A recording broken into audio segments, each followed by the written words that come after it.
Só lei de improbidade administrativa. Deixa eu aumentar aqui.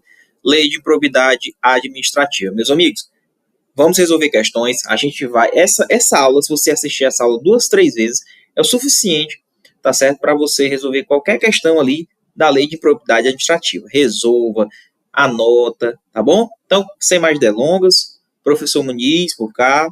Vamos para o que interessa, beleza? Vamos lá.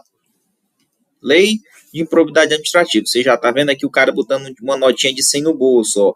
Uma notinha de 100 no bolso, ó. Vamos lá, pessoal. Deixa eu diminuir a tela aqui. Deixa eu ficar bem aqui para ficar melhor aqui a nossa visualização, certo? Deixa eu ficar bem aqui no cantinho. Vamos lá? Vamos lá. Então, o sistema de responsabilização por atos de improbidade administrativa tutelará a probidade na organização do Estado e no exercício de suas funções, como forma de assegurar a integridade do patrimônio público e social. Então, questão corretíssima. O objetivo da lei de improbidade é tutelar a probidade na organização do Estado e no exercício de suas funções, com o objetivo de assegurar a integridade do patrimônio público e social. Próxima. Consideram-se atos de improbidade administrativa as condutas dolosas e culposas, de que importa o enriquecimento ilícito, que causam prejuízo ao erário e que atentam contra os princípios da administração pública. Pessoal, na verdade, essa questão está errada. Por quê? Os atos de improbidade só existem nas suas formas dolosas. Não existe na conduta culposa, tá? Então, o ato de improbidade é aquele ato que importa enriquecimento ilícito, né, do servidor que está enriquecendo ilicitamente. É um ato que vai causar prejuízo ao erário, ou seja, o prejuízo à administração pública, o dinheiro da administração pública. E também consideram-se atos de improbidade aqueles também que atentam contra os princípios da administração. Então, enriquecimento ilícito, prejuízo ao erário e que atenta contra os princípios da administração. Esse item está errado. Somente condutas dolosas e não culposas. Considera-se dolo a vontade livre e consciente de alcançar o resultado ilícito, não bastando a voluntariedade do agente. Considera-se dolo a vontade livre e consciente de alcançar o resultado ilícito, não bastando a voluntariedade do agente. Pessoal, esse item está correto. Então é isso, o dolo é a vontade livre e consciente de alcançar o resultado ilícito. Então, não basta a voluntariedade dele, do agente, né? Na verdade, tem que ter ali a vontade de fazer aquilo, de alcançar aquele resultado. O mero exercício da função ou desempenho de competências públicas, sem comprovação de ato doloso, com fim ilícito, não afasta a responsabilidade por ato de improbidade. Na verdade, o mero exercício da função ou desempenho de competências públicas, sem comprovação de ato doloso, ele vai acabar afastando a responsabilidade, porque só entra atos de formas dolosas. Se eu não conseguir comprovar que foi praticado aquele ato com dolo, então vai afastar a responsabilidade por ato de improbidade, porque tem que existir o que, Muniz? A sua forma dolosa. Tranquilo? Então tá aí, o mero exercício da função ou desempenho de uma competência pública, sem comprovar dolosamente, né, que ele fez isso, aquele ato doloso com fim ilícito, então vai afastar a responsabilidade por ato de improbidade. Item errado.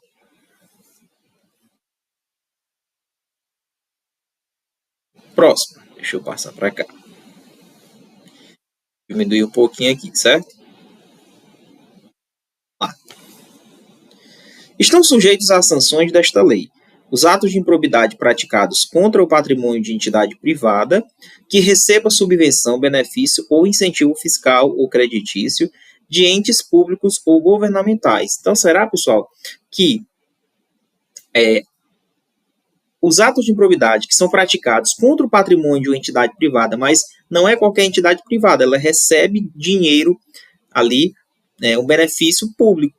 Será que vão estar sujeitos também à lei de improbidade? Sim, correto. Estarão sujeitos, sim. Então, uma entidade privada que recebe subvenção, benefício ou incentivo fiscal do governo, ali de entidades públicas ou governamentais, estão sujeitos sim à lei de improbidade. Independentemente de integrar a administração indireta, estão sujeitos à sanção desta lei os atos de improbidade praticados contra o patrimônio de uma entidade privada, para cuja criação ou custeio o erário haja concorrido ou concorra no seu patrimônio ou receita atual, limitado o ressarcimento de prejuízos, nesse caso, a repercussão do ilícito sobre a contribuição dos cofres públicos. Então, pessoal, será que esse item está certo? Independente de integrar a administração indireta, estão sujeitos às sanções desta lei aqueles atos que são praticados contra o patrimônio de uma entidade privada, cuja ali a criação ou custeio, né, o erário, o público, haja concorrido ou concorra no seu patrimônio, ou seja, tem um pouquinho de dinheiro público, tem dinheiro público no meio. Então, se tem dinheiro público no meio e a entidade é privada, vai estar sujeito, tá certo? Independentemente se essa entidade integra ou não, a administração indireta, ela vai estar sujeita, sim, à lei de improbidade, porque tem dinheiro público no meio. Teve dinheiro público no meio, está sujeito. Limitado o ressarcimento de prejuízos, a repercussão do ilícito sobre a contribuição dos cofres públicos. Beleza. Próximo. Aqui vou aumentar um pouquinho. Mesmo quando uma entidade privada não faz parte diretamente da administração pública, né, no caso da administração indireta, ela ainda pode sofrer punições pela lei de improbidade, se ela receber ou já tiver recebido um dinheiro público para sua criação ou sua manutenção. Contudo, o valor que deverá ser devolvido aos cofres públicos será proporcional ao dano causado especificamente à parcela do dinheiro público que foi investido. Correto, pessoal? Na verdade, isso daqui é uma questão que, na verdade, ela é a mesma coisa da questão que a gente resolveu aqui, ó, dessa questão anterior. Porém, é isso. Se, na verdade, a entidade privada não faz parte da administração pública, né, e ela ainda pode sofrer punição pela lei de improbidade se ela recebe ou se ela já tiver recebido esse dinheiro público para a sua criação ou a sua manutenção. Então, o valor que deve ali ser devolvido aos cofres públicos, né, ele é proporcional ao dano causado à parcela do dinheiro público que foi investido naquela entidade privada. Próximo. Não será considerada improbidade administrativa uma conduta feita com base em uma interpretação da lei que encontra respaldo em decisões judiciais anteriores, mesmo que essas decisões ainda não sejam unânimes e mesmo que posteriormente a interpretação adotada não seja a vencedora nos tribunais ou nos órgãos de controle. Em outras palavras, se houver uma dúvida interpretativa razoável, amparada por decisões anteriores, não há improbidade. Pessoal, é isso mesmo, esse item está correto. Então, o que ele está querendo dizer? Que aquelas interpretações, certo? Mesmo que elas não sejam adotadas posteriormente, elas não vão ser consideradas ali como atos de improbidade. Então, se houver uma dúvida interpretativa razoável, amparada numa decisão anterior, não há improbidade. Não é considerada improbidade administrativa uma conduta feita ali com base em uma interpretação de uma lei que encontra respaldo em decisões judiciais anteriores, mesmo que essas decisões ainda não sejam unânimes e mesmo que posteriormente essa interpretação não seja a vencedora. Então, o fato dele ter interpretado ali de uma forma, né, essa forma que você interpretou agora não é mais adotada. Então, mas então configurado de improbidade. Não configura. Né? Então, se houver uma dúvida interpretativa ali, amparada por decisões anteriores, então não há o que se falar de improbidade. Tá bom? Lá. Configura improbidade a ação ou omissão decorrente de uma divergência interpretativa da lei, baseada em jurisprudência, ainda que não pacificada, mesmo que não venha a ser posteriormente prevalecente nas decisões dos órgãos de controle ou dos tribunais. Pessoal, será que isso é improbidade?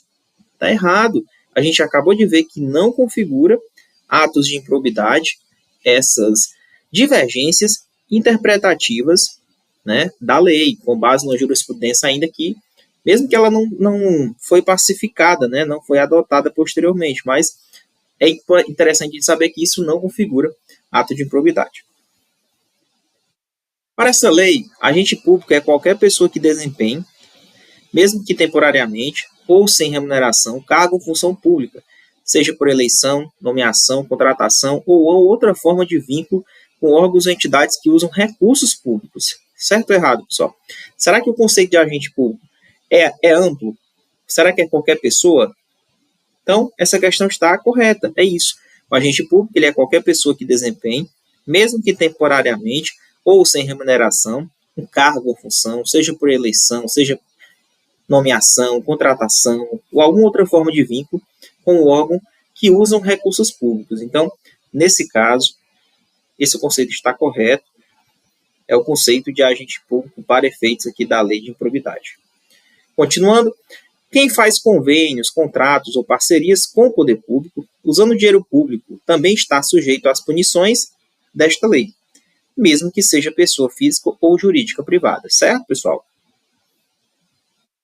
Então, vamos supor que uma entidade fez convênio, fez uma parceria, um contrato com o poder público, usou o dinheiro público, também vai estar sujeito ali às punições desta lei, mesmo que seja uma pessoa física ali ou uma pessoa jurídica privada. As disposições desta lei elas são aplicáveis no que couber àquele que, mesmo não sendo um agente público, induza ou concorra culposamente ou dolosamente para a prática de um ato de improbidade. Esquece essa palavra culposamente, pessoal. Esquece, não tem. Então, mesmo não sendo um agente público, se o cara concorreu dolosamente para a prática de um ato de improbidade, eu posso aplicar essa lei para esse agente, para essa pessoa, tá bom? Mas somente se ele agiu de forma dolosa, não tem essa culposa, tá? E tem errado. Muito cuidado nessa palavrinha aqui. Os sócios, cotistas, diretores e funcionários de empresas privadas não respondem por atos de improbidade atribuídos à empresa, exceto se for provado que participaram diretamente e se beneficiaram daquele ato. Nesse caso, responderão apenas dentro dos limites da sua participação. Pessoal, está correto. Sócio, cotista, diretor de empresa privada, em regra, não responde pelos atos de improbidade que são atribuídos à empresa, exceto se for provado que eles participaram diretamente e se beneficiaram desse ato. Nesse caso, responderão apenas dentro dos limites da sua participação. Próximo. As sanções da lei de improbidade administrativa não serão aplicadas às pessoas jurídicas quando o ato de improbidade também for considerado um ato lesivo à administração pública, conforme a Lei 2.846 de 2013 e a Lei Anticorrupção. Isso ocorre porque a Lei Anticorrupção já prevê sanções específicas para pessoas jurídicas envolvidas em atos contra a administração pública, evitando assim a dupla penalização pelo mesmo fato, ou seja, o bis idem, né? Tá correto esse item, tá? É isso mesmo, pessoal. Então, ele não aplica, né, dupla penalização. Se, por exemplo, aquele ato já está previsto na lei anticorrupção, então não tem por que punir na lei de improbidade, porque na lei de corrupção já prevê as sanções específicas para aquelas pessoas jurídicas que estão envolvidas naqueles atos contra a administração pública. Então, por isso que ele diz que não é aplicado à pessoa jurídica quando o ato de improbidade também é considerado um ato lesivo a essa lei de anticorrupção e já tem aquele ato previsto na própria lei. Então, para evitar ficar punindo na lei de probidade e na lei de corrupção, o que é que a gente faz, Muniz? Prevalece o que está lá na lei anticorrupção, tá certo? Para evitar a dupla penalização daquele mesmo fato. Se houver indícios de ato de improbidade, a autoridade que conhecer dos fatos poderá decidir diretamente sobre a punição. Errado. Na verdade, essa autoridade ela irá representar Ministério Público. Ministério Público. Ok? Próximo. O sucessor ou o herdeiro daquele que causa dano ao erário ou que se enriquecer ilicitamente estão sujeitos apenas à obrigação de repará-lo até o limite do valor da herança do patrimônio transferido. Correto, é o que está previsto na lei. O cara é herdeiro daquela pessoa que está sendo condenada por ato de improbidade. O cara morreu, né? Então, os herdeiros, os sucessores, eles só vão pagar, só são obrigados a reparar até o limite do valor do patrimônio que o cara deixou para o filho dele. Então é isso, tá? Letra de lei. O sucessor ou herdeiro daquele que causa dano ao erário ou enriquece ilicitamente responde integralmente pelos danos causados, mesmo que o valor ultrapasse o total da herança. Está errado. A gente viu que é somente até os limites do valor da herança que é deixado para ele. Próximo. Quando alguém causa prejuízo ao patrimônio público e falece, seus herdeiros pagam apenas até o valor da herança recebida. Essa regra também vale para as empresas em caso de fusão, incorporação, divisão ou alteração contratual. É isso aí, pessoal. Então, se alguém causou prejuízo ao patrimônio público e faleceu, os herdeiros pagam até o valor da herança recebida. Essa regrinha também vale para aquelas empresas em caso de fusão, em caso de incorporação,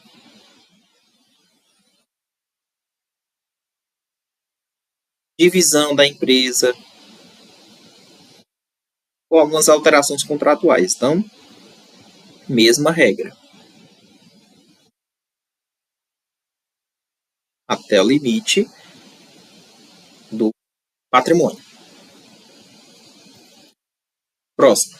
Constitui ato de improbidade administrativa, importando em enriquecimento ilícito, receber, para si ou para outrem, dinheiro, bem móvel ou imóvel, ou qualquer outra vantagem econômica, direta ou indireta, a título de comissão, porcentagem, gratificação ou presente de quem tem interesse, direto ou indireto, que possa ser atingido ou amparado por ação ou omissão decorrente das atribuições do agente público. Pessoal, tá certo? Tá correto. Então a gente vai ter os atos que enriquecem, os atos que causam prejuízo e os que ferem os princípios.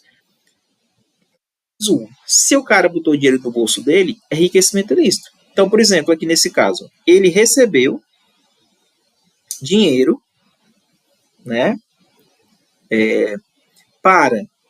Na verdade, ele está colocando, se ele receber para você, para ele ou para outra pessoa, um dinheiro, bem imóvel ou imóvel, ou qualquer outro tipo de vantagem, a título de comissão, né, gratificação, para ele fazer o quê? Aqui, receber dinheiro ou qualquer outra vantagem econômica, direta ou indireta, a título de comissão, gratificação ou presente de quem tem interesse, direto ou indireto, que possa ser atingido ou amparado por alguma ação decorrente das atribuições do agente. Ou seja, o cara pagou ele para ele fazer, por conta do cargo dele, ele fazer alguma ação, né, que vai beneficiar uma outra pessoa. E ele recebeu dinheiro para isso. É ato de improbidade que causa enriquecimento ilícito. Constitui ato de improbidade importando em prejuízo ao erário, utilizar em obra ou serviço particular, bem imóvel de propriedade da administração, bem como trabalho de servidores, de empregados ou de terceiros que estão sendo contratados pela própria administração. Resumindo, os pedreiros foram contratados pela administração pública para fazer, por exemplo, uma obra lá na administração pública. Ele chama os caras para fazer o quê? Uma obra lá na casa deles, na casa particular dele. Aí, isso daqui está causando prejuízo ao erário ou está sendo enriquecimento ilícito? Pessoal, é enriquecimento ilícito, não é prejuízo ao erário. Porque, na verdade, está beneficiando o agente, né? Então, aqui é enriquecimento ilícito. Enriquecimento ilícito.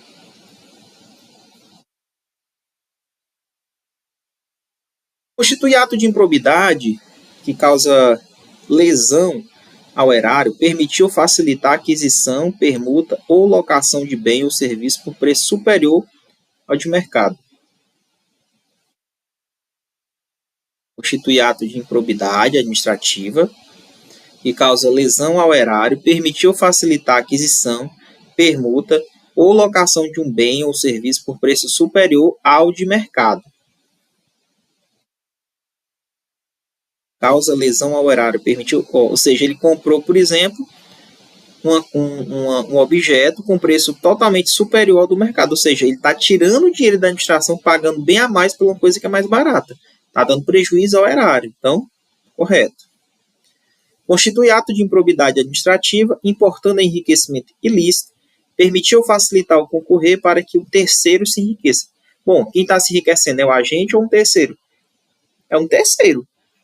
Se o terceiro está se enriquecendo por meio da administração pública, então não é enriquecimento ilícito aqui, sim, ele está dando prejuízo ao erário. Prejuízo ao erário. Certo? Está causando prejuízo ao erário. Errado. Próximo. Constitui ato de improbidade administrativa que atenta contra os princípios da administração pública, deixar de prestar conta quando esteja obrigado a fazê-lo. Diz que dispõe das condições para isso, com vistas a ocultar irregularidades. Realmente, se você deixa de prestar contas, é um ato que atenta contra o princípio da administração. E também quando ele frustra o caráter concorrencial do concurso público, né? De um procedimento, por exemplo, licitatório, com vistas a obter um benefício próprio. Então, realmente está correto.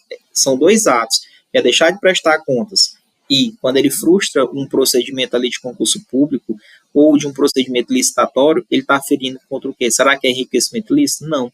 É prejuízo ao erário? Não. Ele está ferindo os princípios da administração pública. Correto. Próximo.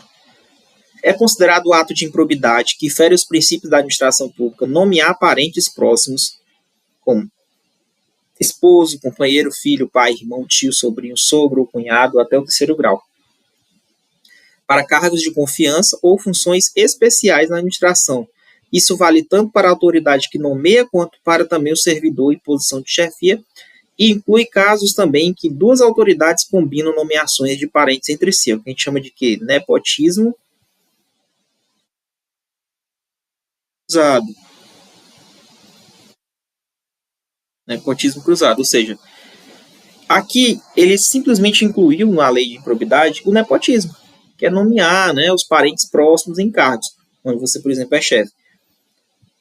Tanto ele citou o nepotismo simples, como o nepotismo cruzado. Nepotismo cruzado eu tenho, por exemplo, aqui, ó, uma secretaria, e aqui eu tenho outra secretaria, né? Como é que acontece aqui? Aqui é o seguinte, o cara aqui nomeia o parente desse secretário e ele nomeia o parente do outro secretário lá na administração dele, né, na secretaria dele. Ou seja, ele aqui foi o combinado. Para não ficar diretamente subordinado à chefia dele, aqui, ó, o que eles fazem? Trocam. Então, nesse caso, a gente chama de nepotismo cruzado. Também entra, né, um ato de improbidade que fere o princípio da administração pública. Próximo. Vou baixar aqui para cá. É considerado ato de improbidade contra o princípio da administração usar dinheiro público para fazer publicidade que exalte claramente o agente público ou personalidade, ou personalize atos, programas, obras, serviços ou campanha governamental, desrespeitando a proibição da Constituição de fazer propaganda pessoal com recurso público. Correto. Então, se ele está utilizando o dinheiro público para fazer uma publicidade ali, exaltando claramente o agente público, então, nesse caso, também é um ato de improbidade contra os princípios da administração pública. Próximo.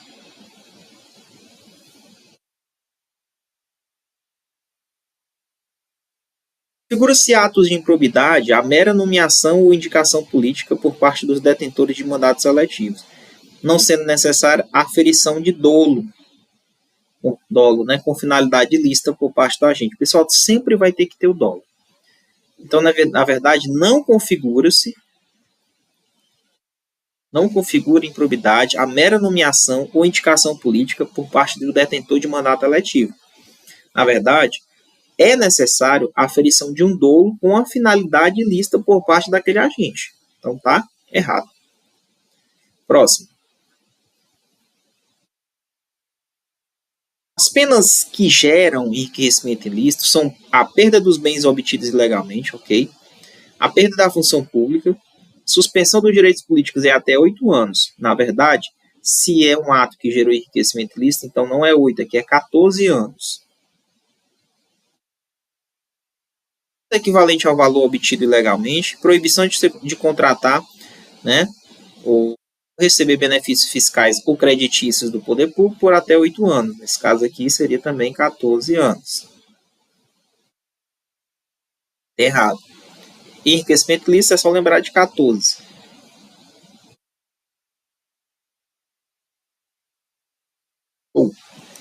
Próximo. As penas que geram enriquecimento ilícito são perda dos bens obtidos ilegalmente, perda da função pública, suspensão dos direitos políticos em até 12 anos, multa equivalente ao valor obtido ilegalmente, proibição de contratar ou receber benefícios fiscais ou creditícios do poder público por até 12 anos. Tá certo? Bom, as penas que geram enriquecimento ilícito, elas são perda dos bens obtidos ilegalmente, beleza, perda da função pública, ok, suspensão dos direitos políticos até 12 anos, sim, multa equivalente ao valor obtido ilegalmente e proibição de contratar ou receber benefício fiscal por até 12 anos. Perfeito. Isso é para aqui. Na verdade, pessoal,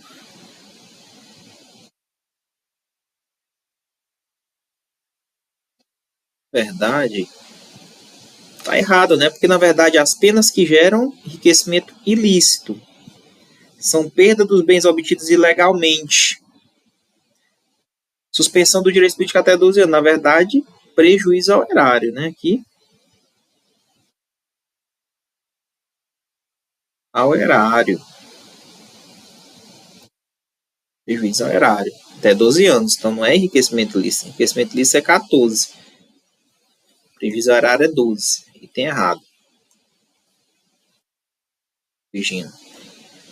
Os atos contra os princípios da administração pública cabem multa civil de até 24 vezes o valor do salário, ok, recebido pelo agente, proibição de contratar com, né, ou receber benefícios fiscais ou creditícios do poder público por até 4 anos. Perfeito. Até 24 vezes. Proibição de contratar.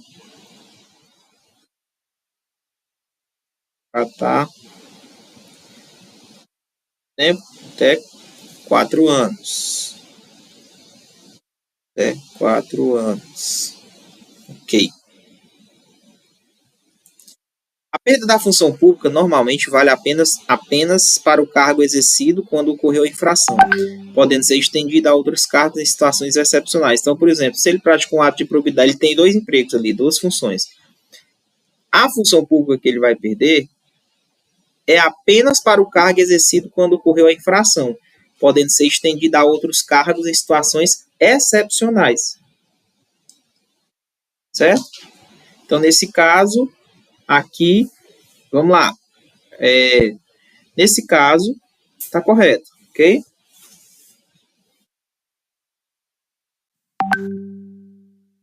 A multa não pode ser duplicada dependendo das condições financeiras. Está errado? Pode sim. Ela pode ser duplicada, tá? Não pode haver dupla punição no bis idem para pessoas jurídicas já punidas pela lei de corrupção. Foi o que a gente viu, correto?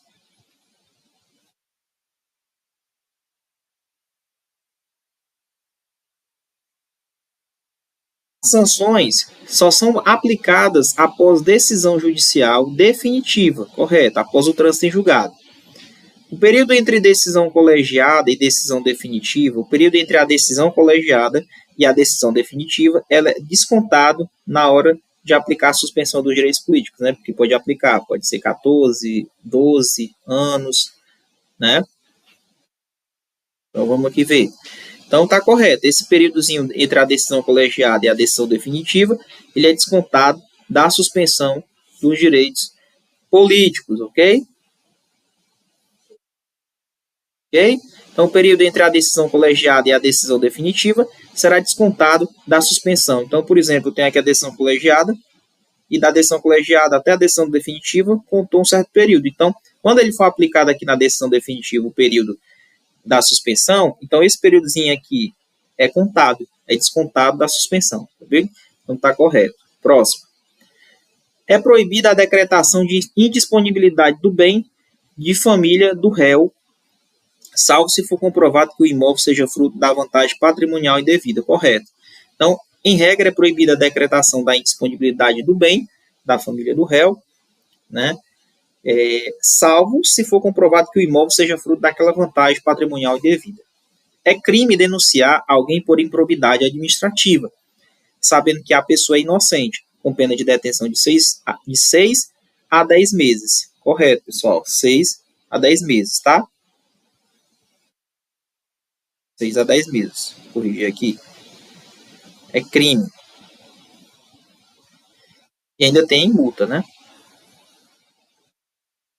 Tá? Correto. As penas de perda do cargo ou e suspensão dos direitos políticos só valem após decisão judicial definitiva, ou seja, transitada em julgado. Correto. O juiz pode afastar temporariamente o servidor mantendo seu salário,